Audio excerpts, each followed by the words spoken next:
অনেক সময় বাচ্চার বাবা মারা আমাদের কাছে অভিযোগ করেন যে বাচ্চার নাভি দিয়ে প্রস্রাব বা পায়খানার মতো ময়লা আসছে। এটি কোনো স্বাভাবিক কোনো সমস্যা নয়, এটি একটি জন্মগত ত্রুটি, যেটাকে চিকিৎসা বিজ্ঞানের পরিভাষায় আমরা বলে থাকি প্যাটেন্ট ভিআইডি অথবা প্যাটেন্ট ইউরাকাস। প্যাটেন্ট ভিআইডি কি? গর্ভাবস্থায় শিশুর অন্ত্র বা নাড়িভূমির সাথে নাভির একটি যোগাযোগ থাকে যা জন্মের পূর্বেই বন্ধ হয়ে যাওয়ার কথা। যদি কোনো কারণে এই সংযোগস্থলটি বন্ধ না হয়ে যায়, সেটাকে বলে প্যাটেন্ট ভিআইডি। অপরদিকে প্যাটেন্ট ইউরাকাস হলো মূত্রথলির সাথে নাভির একটা সংযোগ, যেটি জন্মের পরপরও রয়ে যায়।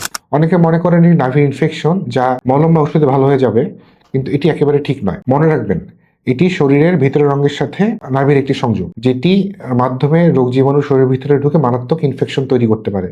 এমনকি এই সংযোগস্থলে খাদ্যনালী পেঁচিয়ে যেয়ে মারাত্মক সমস্যা তৈরি করতে পারে। এই দুটি সমস্যার কোনোটি ওষুধ বা মলমে ভালো হওয়ার নয়। দুটির জন্যই একমাত্র চিকিৎসা হলো সার্জারি।